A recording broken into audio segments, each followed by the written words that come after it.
We are doing something extraordinary. Um, it's not just that we're doing a retreat, that is extraordinary enough, but we're doing it under stressful times in a strange medium. Yet somehow we're able to do this. And it seems to work. Uh, so it's quite an adventure for all of us. The specific stress that we're going through now, as I mentioned yesterday, is just that, a local space time situation. Um, it's happening in one small part of the multiverse um, for a relatively short period of time, big picture wise. If there's anything that characterizes the experience of humanity, it will be that progressive discovery of how much bigger the world actually is relative to our village. Um, that has happened time and time again. At first, the world was the village, but then there was civilization. So, Mediterranean, a region, and other regions around rivers and so forth. Um, and then the world was a hemisphere, a north or south, east or west hemisphere. Then the world was the world, and the world was the solar system. Then the world is the galaxy, the local cluster, the observable universe. Well, step after step, how many steps to the multiverse? Um,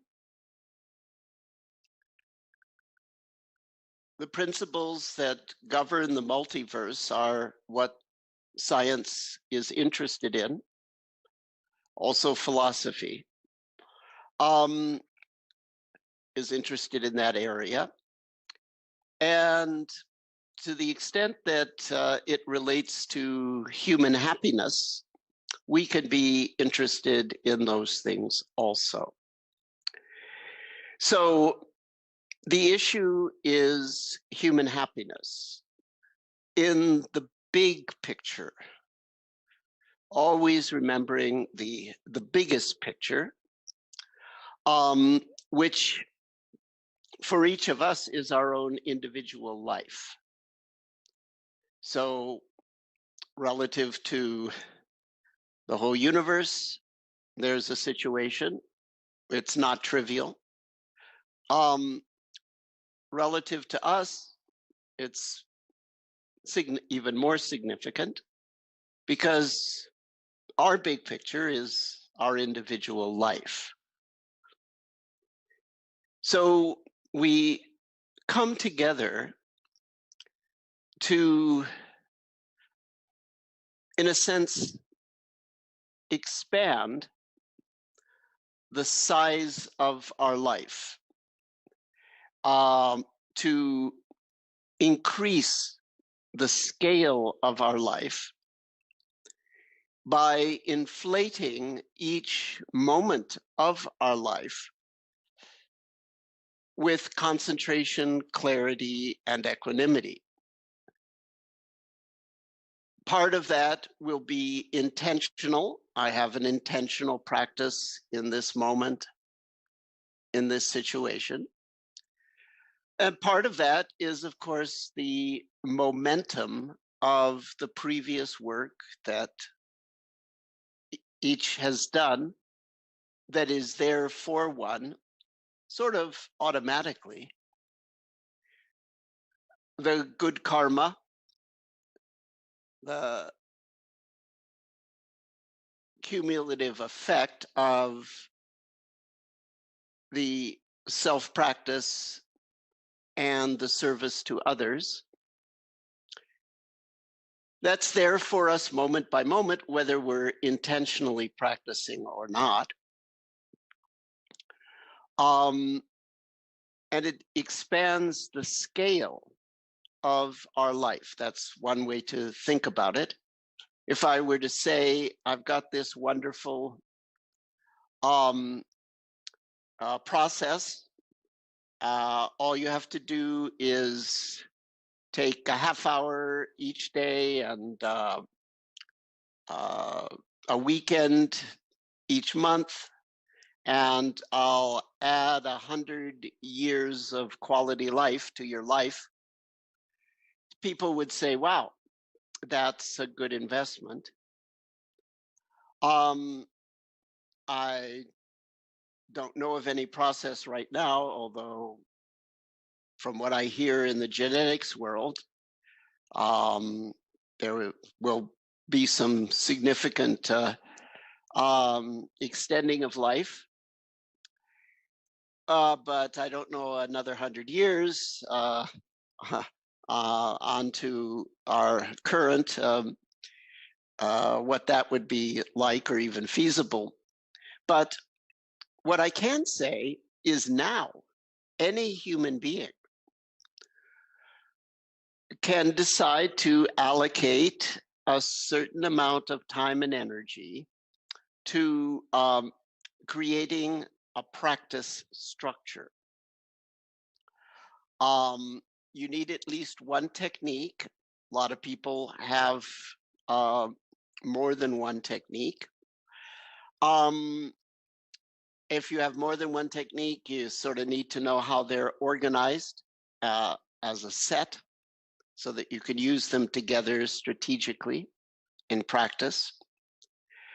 You need some form of retreat practice, some form of life practice, some form of getting support, ideally a competent personal coach, and some form of giving support. You may say, well, I'm never going to actually teach someone mindfulness, but every practitioner, remember, is a teacher, because we define teacher very broadly. First of all, as soon as we teach you a technique, we show you how to teach it to other people if it's a simple technique. And so if you have friends, including now, that may be housebound or so forth, you can, if they're reporting challenge, you could say, well, here's what I do. You don't even have to say, hey, try this, because even that's a little pushy, but you could say, well, here's how I'm working with it, with, see, hear, feel, or what have you. But even if you don't do that, a very important part of teaching is example. There's the subtle vibe that we put out to the world as the result of having done this practice. And there is also the positive behavior changes and increase in happiness that occur to us as the result of this practice and are noticed by people around us who will notice things like that or the opposite thereof. And that's a teaching. That's a sermon, silent sermon with the pores of the skin. That's a meditation manual published by How You Live Your Life. So that's a teaching. So we're all teachers. Get support, give support, retreat practice, life practice, use accelerators, including situations, including COVID-19 situation. Keep it up for the lifetime. If I had to summarize in a single word, the reward, the payoff, if you will, for doing that, uh, the word I would use is happiness. In Southeast Asia, one of the greetings is Sukhi Hotu, may you be happy. It's in the Pali language. And this, it means happy, not just in the sense of in a good mood. It's actually derived from Buddhism. It's a Buddhist greeting. And it means a much broader notion of happiness, refers to a much broader notion of happiness. So if I had to say, why bother establishing a practice? I would, and it had to be just one word. That word would be happiness. If I was allowed to add some more words, well, this is me. You probably wouldn't talk the way I talk, but just for reference, I would probably say the goal of this practice, the reason I do this, is happiness. And in this context, happiness is a technical term. So I'm the guy that loves technical terms. Technical terms have behind them, by definition, a history of careful thought. And that is sort of the name of the game in science, and I think in a lot of things.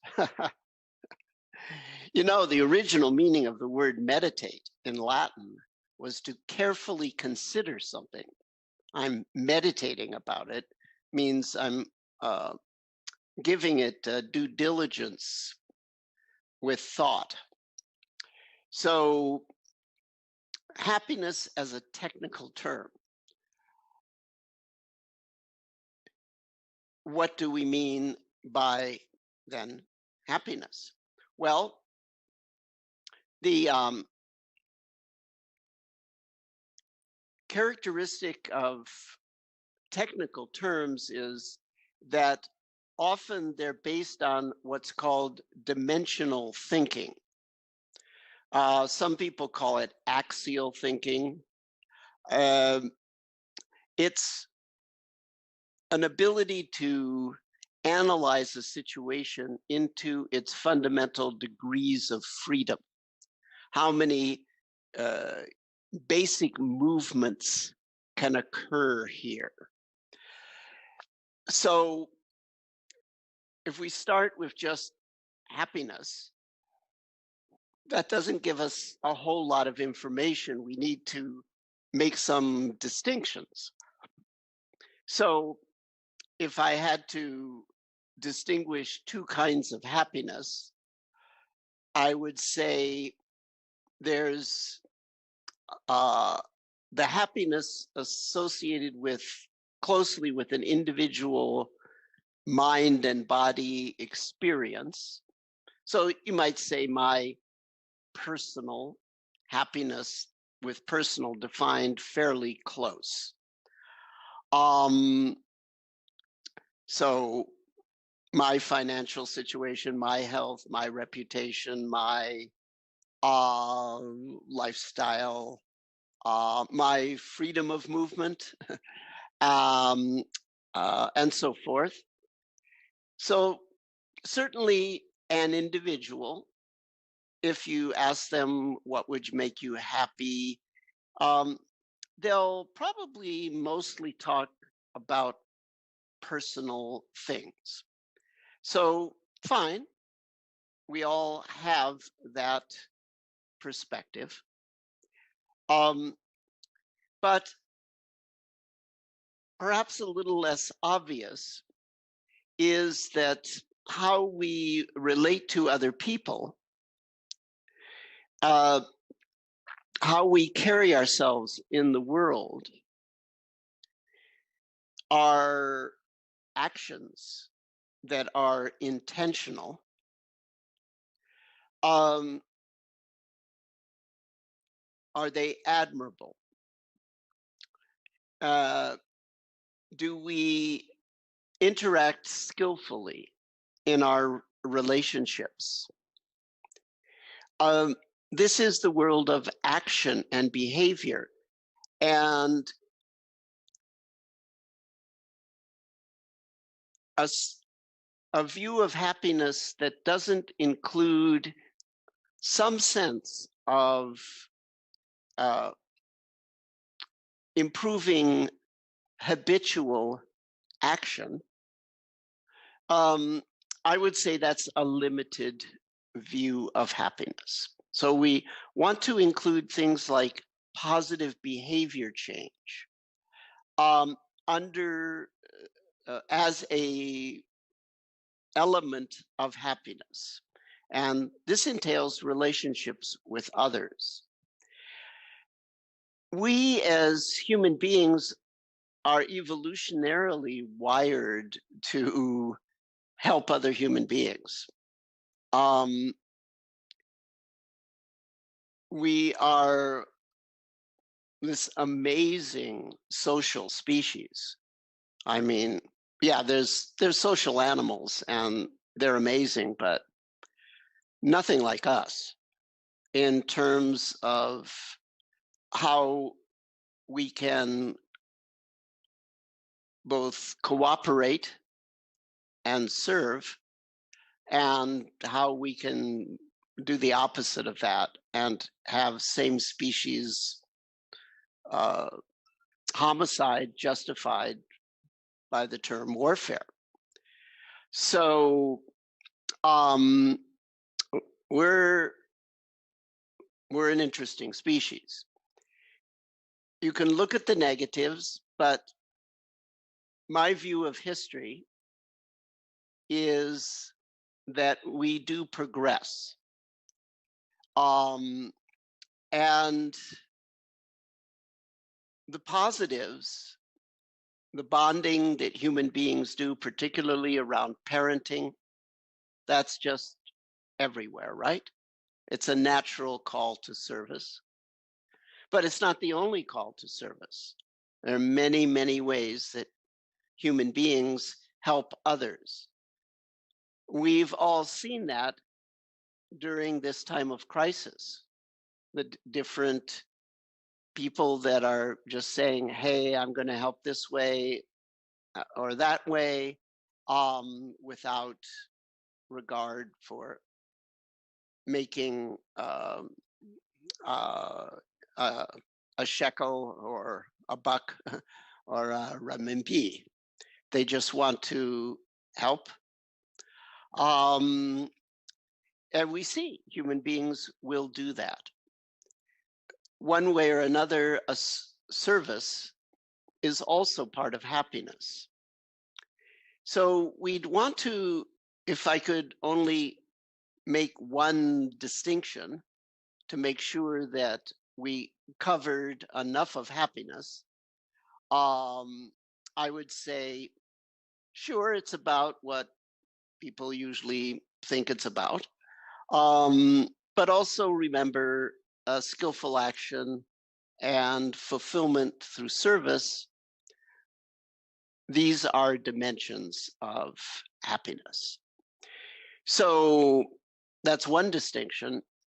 Another possibility, if I was only allowed to talk about two things, it would be, well, there's what people normally think about in terms of happiness. And then there is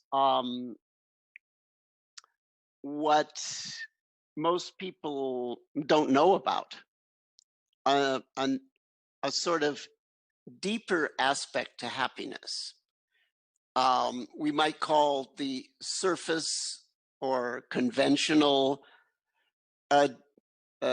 direction, we might call it ordinary happiness. Ordinary happiness is important.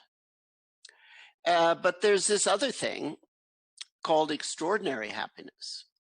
And the main characteristic of extraordinary happiness is it's, in general, independent of conditions.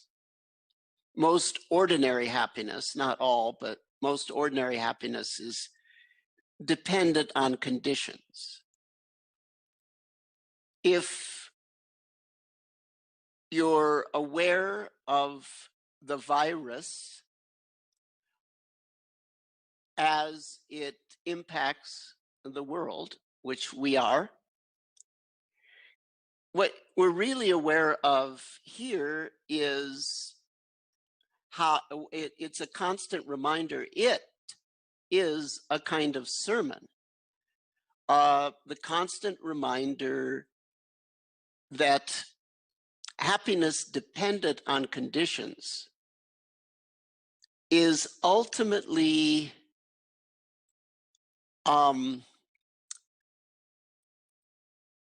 untenable. It can't be held indefinitely. It collapses. Hopefully not too bad, too often, but we see, wow, things got really, really scary and inconvenient really, really quickly. And big picture wise, this is not by any means the most dramatic occurrence of something like that. So let it be a constant reminder to serve others, but also let it be a constant reminder that we find this deeper form of happiness. The deeper or extraordinary happiness general characteristic is it's independent of conditions. And the other characteristic is it is dependent on one's trained attention abilities. To find the extraordinary forms of happiness, by and large, one has to do attention training systematically. So sort of good news, other news. Good news, if you're willing to put in the time and effort to establish the practice, that extraordinary form of happiness becomes a bigger and bigger factor in your life, which is good because you get older and older. And so conditional happiness gets smaller and smaller eventually. Fortunately, the deeper one does not decline. It actually prospers through aging. Aging can be a natural release of the fixated self, a return to one's native village, for a joyous retirement, with everything one needs, even if the world becomes a room, a bed, a respirator, and so forth. We're streaming this, so some of the people out there who aren't part of this retreat wouldn't know, but we have someone on a respirator doing this retreat. As far as I know, doing every sit. Wow.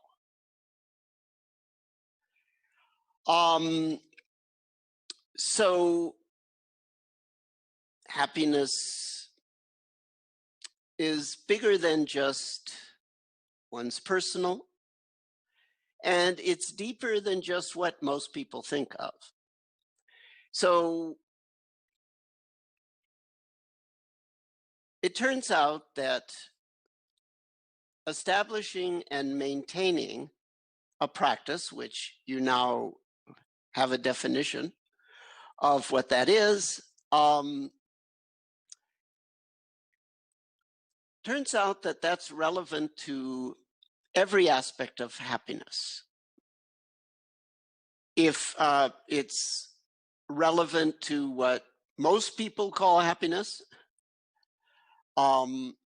sometimes directly, often indirectly, but still that's significant. It's relevant to the somewhat larger picture of happiness that says we also have to act skillfully and in one way or another learn to be fulfilled through our human service. And happiness has got a dimension to it that most people aren't aware of that turns out to be very, very important, extraordinary happiness. So establishing and maintaining a practice structure, the techniques, the pillars, the accelerators, and such,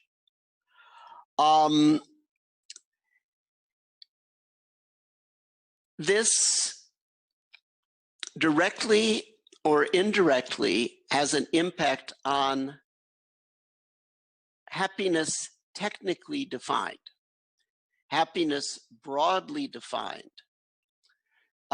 so as to be both about oneself, but also about one's larger world, and to be about, yeah, let's reduce suffering, let's elevate fulfillment.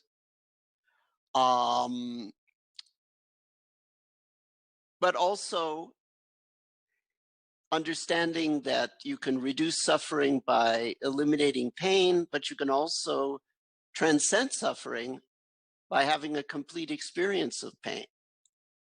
You can elevate fulfillment by getting more variety, intensity, and duration of pleasure. But how much variety, intensity, and duration of pleasure can you rely on if you don't have the ability to experience pleasure fully or at all or much? The Imelda Marcos phenomenon that I always talk about. How many pairs of shoes will fulfill you? Well, it very much depends on how much fulfillment you're capable of getting from one shoe. And if that's very small, multiplying that by 1,000 or 2 isn't going to help very much. So sure, let's get success in the world if you want, subject to, of course, the constraint of being a good person. What is it? There's a line from a movie, I think it's from Citizen Kane, actually. Something like, it's not hard to make a lot of money if all you want to do is make a lot of money. Maybe there's a principle there. I don't claim to know how the world works, but maybe it's not so hard to be successful in certain ways if that's all you want, if you don't care.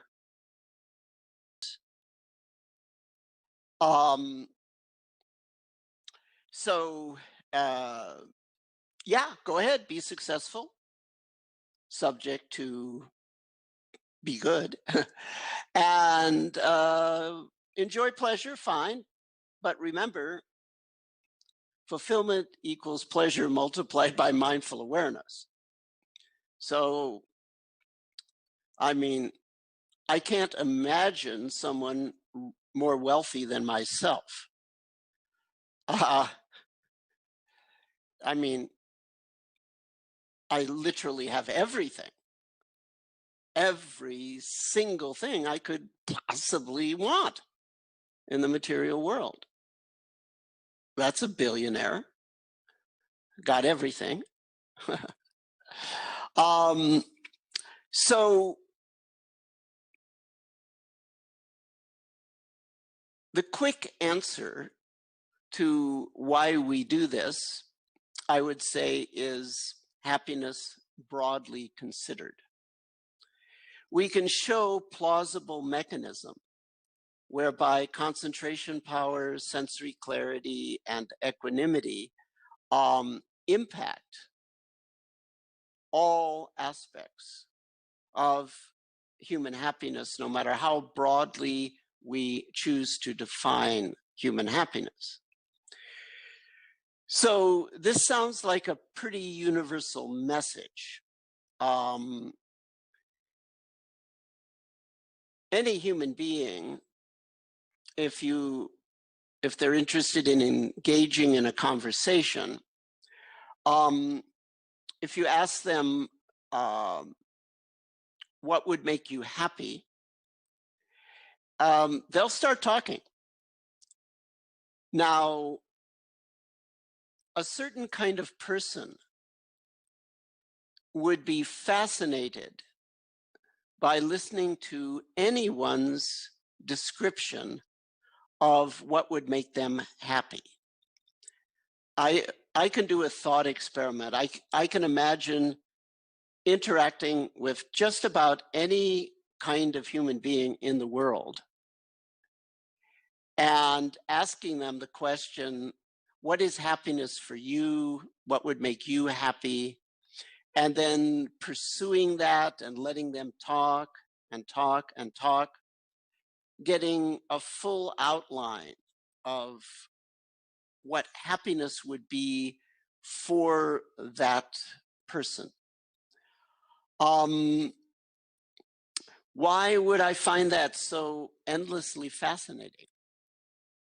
Because in the back of my mind, as they're talking about this or that, I'm noticing what they're including and what they're forgetting in terms of the big picture, the detailed picture rather, of human happiness. I've got this 4x5 grid, which is the happiness matrix.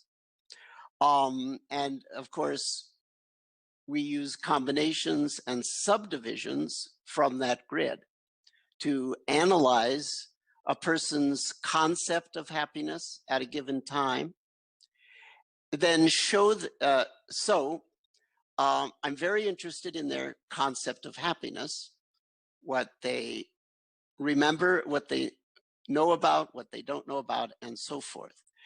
Why am I so interested in that is if they're at all interested in hearing, I can sit down and in about a half hour show them how to optimize happiness as they are currently conceiving of it.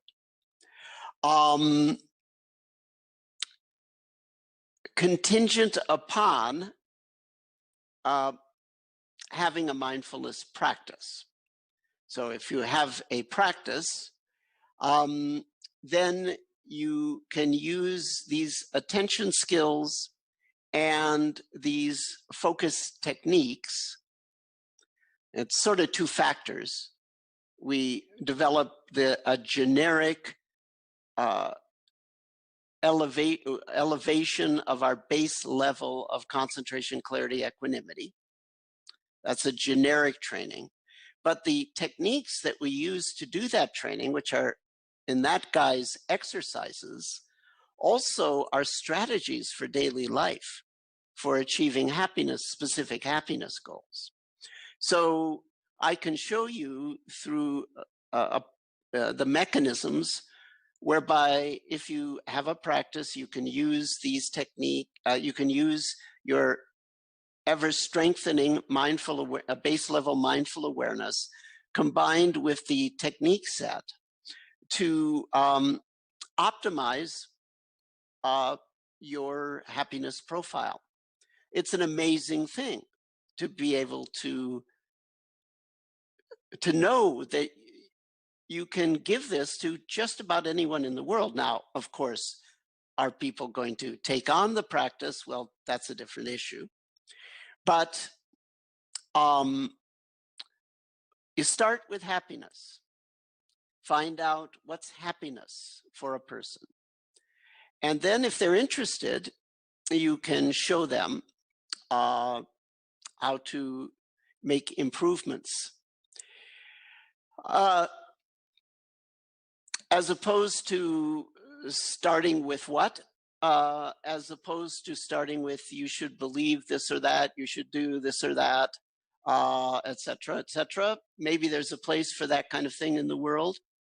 But I think start with happiness and start with attention skills as that relates to happiness. And by start, I mean start interacting with anyone who is interested in this direction. So everyone is interested in happiness. There's another thing that just about everyone understands.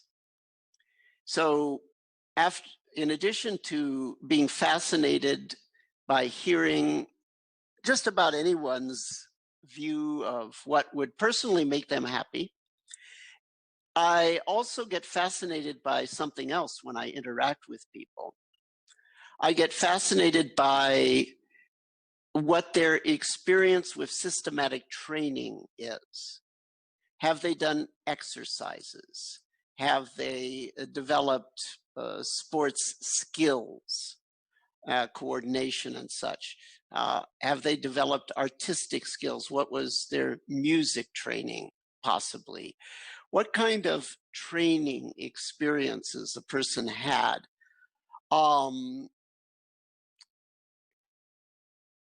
That's also very interesting, because that, besides the aspect of happiness being universal for us, just about everyone has had the experience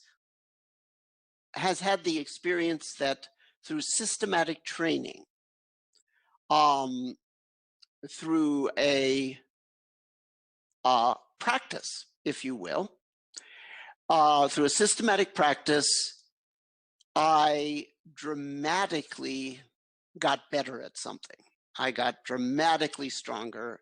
I went from can't do anything to I can now entertain my friends with the guitar. That's a big change. I developed a gaming skill. Here's how I exercised, and so forth. So people understand what it means to take on a practice structure that with time has a dramatic impact on some aspect of life that they care about. So you can use that to explain the relationship between the attentional skills, concentration, clarity, equanimity, and happiness. So, you know, if you have a practice, you can develop skill, or you could call it strength. Those are the two things that systematic practice develop: skill, strength. They're the same thing. Mindfulness could be called a kind of consciousness skill. It could be called a kind of strength of consciousness. Xin Li is the phrase we use in Chinese. It means like consciousness strength, but it also means heart, mind strength at the same time. So people understand that. So if you explain, okay, you have a practice, it changes your attention strength base level dramatically, and that impacts on each aspect of happiness in this way, or this way, or this way. So this makes, this is so far also universal.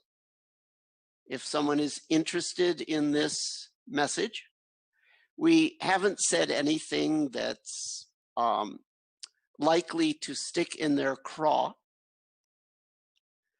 or cause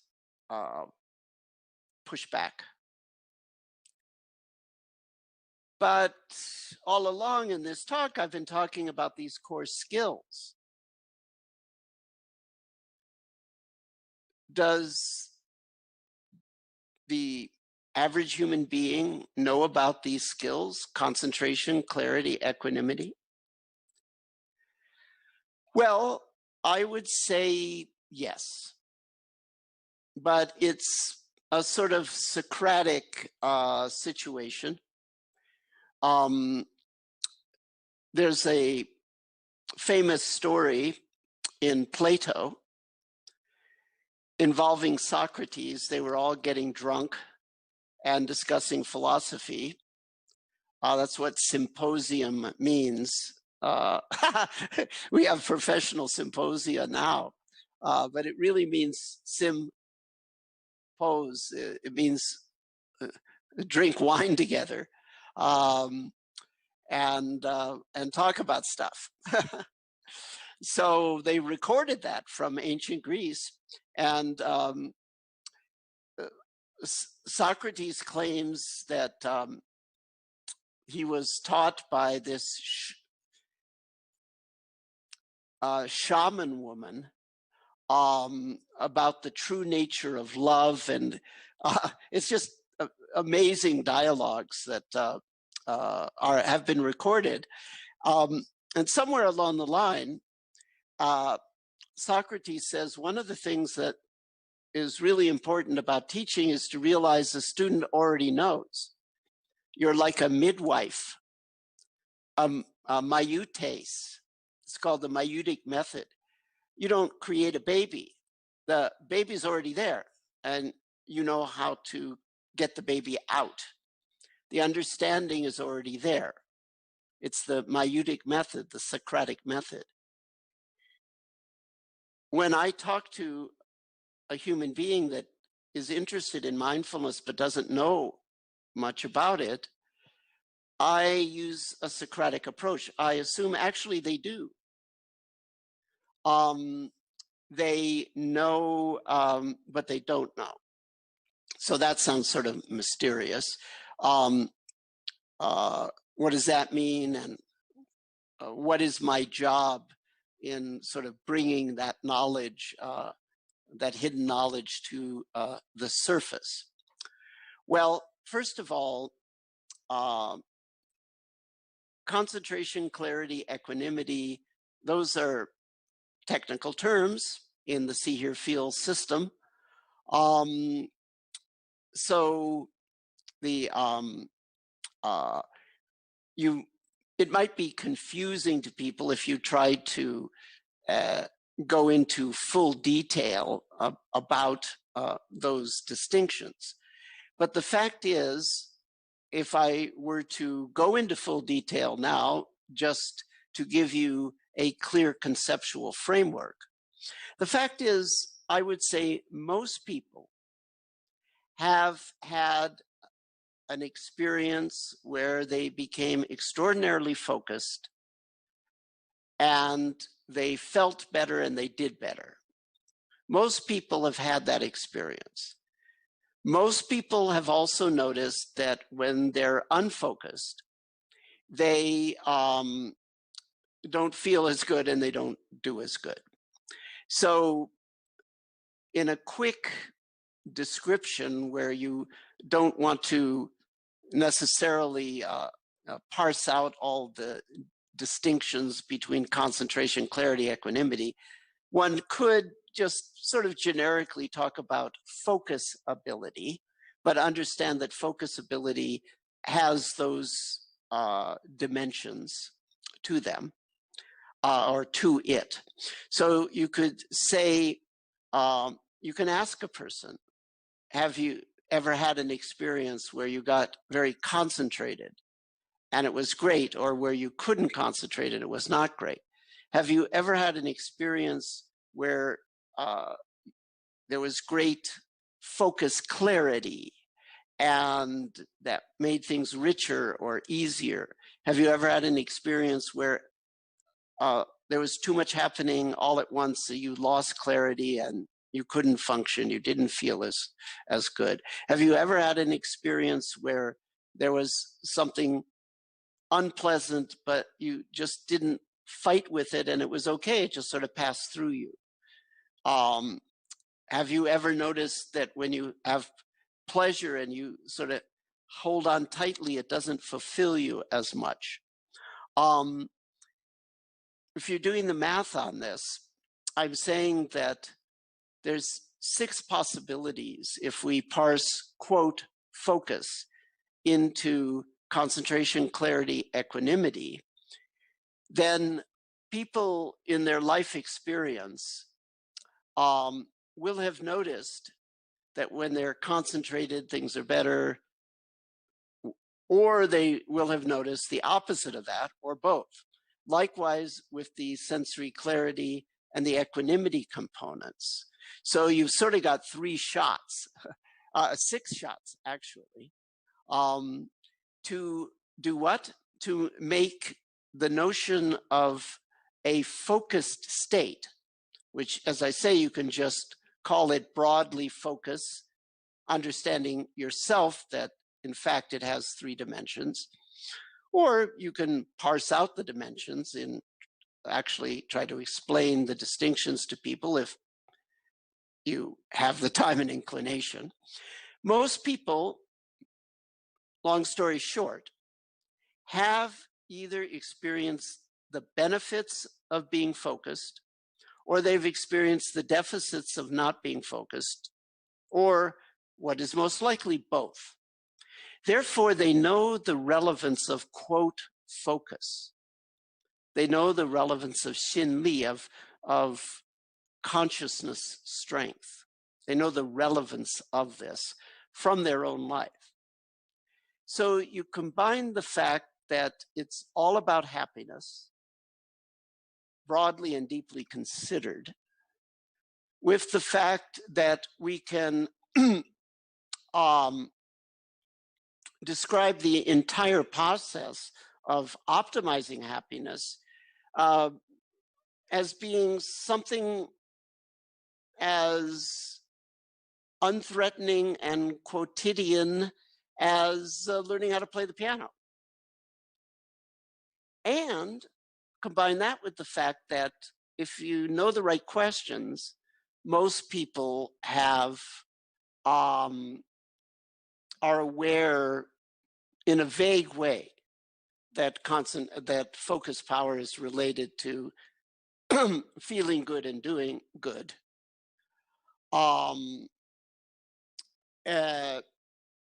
So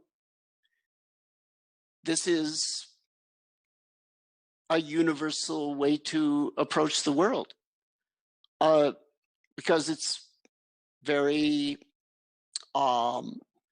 seemingly innocuous. It is innocuous. It's not, but when I say seemingly innocuous, it's sort of like, oh yeah, that all makes sense. And that, oh yeah, it all makes sense will hopefully evolve into, oh my God. Oh my God. I can be this happy. I can be this effective in the world. I can live at a scale I never imagined. So it starts from something, hopefully, that anyone can, most people can relate to, and takes us to the full grown upness, the full maturity of our humanity. And that's why we're doing this. And that's why we're linked through this mutual respect, this connection, this shared growing uh, completion of our humanity.